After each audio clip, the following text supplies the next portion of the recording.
Colorado now gearing up for a home matchup against a top-level Pac-12 team. And I took away from Coach Prime's comments at his press conference that he wants to steer away from any drama this week, had high praise for Lincoln Riley. And Lincoln Riley has done a lot in his coaching career to deserve a lot of that praise. Yeah, actually, went back to even say, hey, Barry Switzer's one of my guys, and obviously Lincoln Riley came from Oklahoma. So threw out a lot of admiration for what he's done there. He did the same thing with Dan Lanning last week, too. So we'll see if, Lincoln Riley kind of changes his tune a little bit throughout the week, but I wouldn't think so. I think that both these coaches will come in here and probably stay above board here and just go out and play a football game, and that's what Colorado needs. Is they're going to have the attention, right? We were talking about before that the Oregon game was the most viewed game in college football this season. This week's probably going to be more, and so the eyeballs are going to be there. Colorado has to show up better than they did last week, and I think that's probably the focus for Coach Prime is we got to show up. I mean, the eyes are watching us. Let's show up and play better than we did last week. Yeah, and the celebrities showing up, that's awesome. That's new around here, and that's fun to see.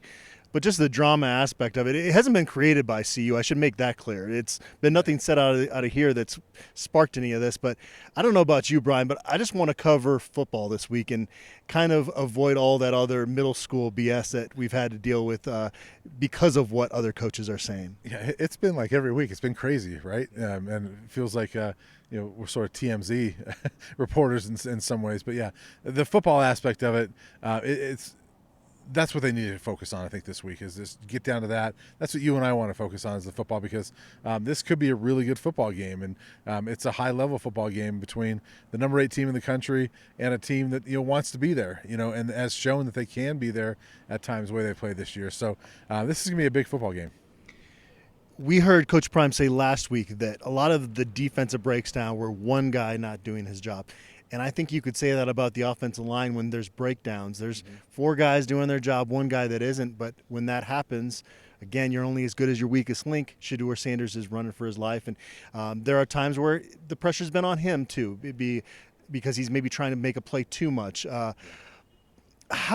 How confident are you that offensive line will get better as the season goes? How confident are you that, especially with Alton McCaskill working his way back into the mix, this ground game can get a little bit more improved? Because it's pretty obvious if Shedeur Sanders is getting sacked 7 times, pressured 14 more times in a football game, that they don't stand a chance, especially against the top tier teams. Do you see that as something that's going to get better? Yeah. I think to me it comes down to more what's the confidence like in Sean Lewis being able to develop something to get around that. I think that the offensive line is what it is. I'm not sure they're going to get dramatically better. I think that it helps having Alton McCaskill get back into things. I'm curious why Kavosiey Smoke hasn't been, really part of it at all. He must not be earning it in practice, but you would think that those guys could get things going there. But to me, it's more about what can Sean Lewis do to protect the quarterback better and to get that running game going. Is it quick?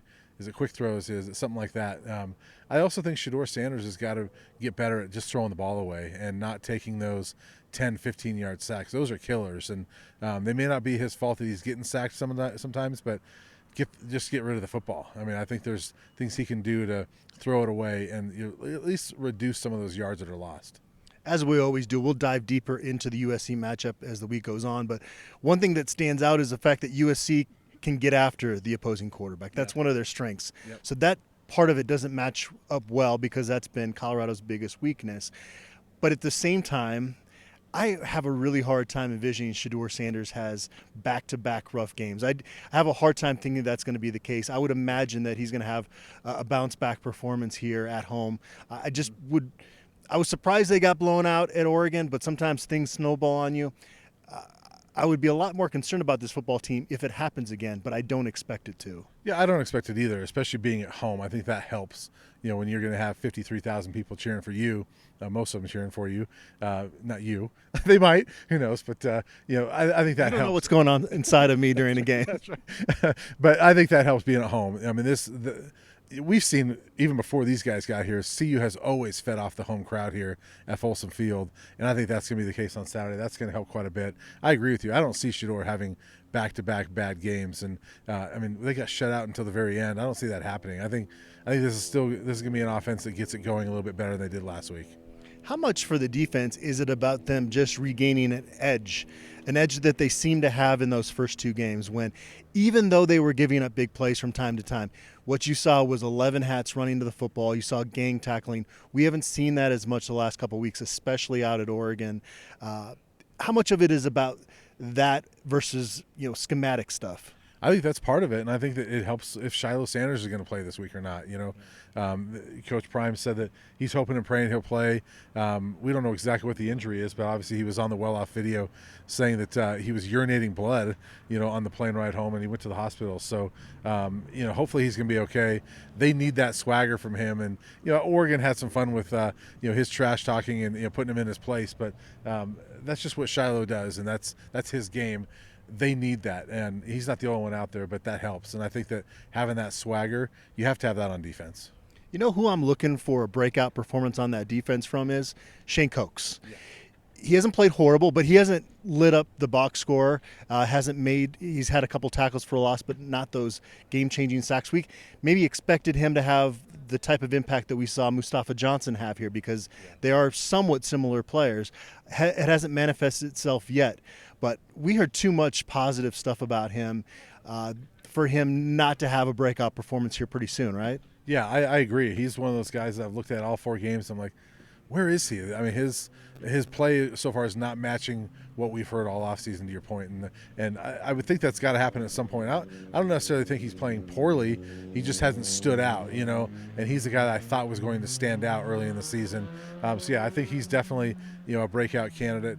Jordan Dominic, we saw it against Nebraska, but I think that he's got to have another one of those type of games as well, where he's getting in the backfield, getting a sack or two, getting a couple TFLs. Those are two guys I look at because those have been leaders all offseason. They were here in the spring.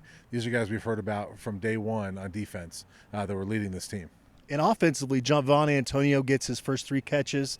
He's a breakout candidate on that side of the ball, especially with Travis Hunter still out. And we don't know if Zay Weaver is going to be at 100% going into this game because he kind of left late against Oregon with a trainer on his own power. But Javon Antonio feels like the offensive equivalent of a guy that's ready for a big performance. Yeah, and he's that guy, too, that I thought was going to have, a big impact on this offense. Now, he missed 2 games with an injury, and that doesn't help him. But, yeah, he's a guy that definitely has that ability.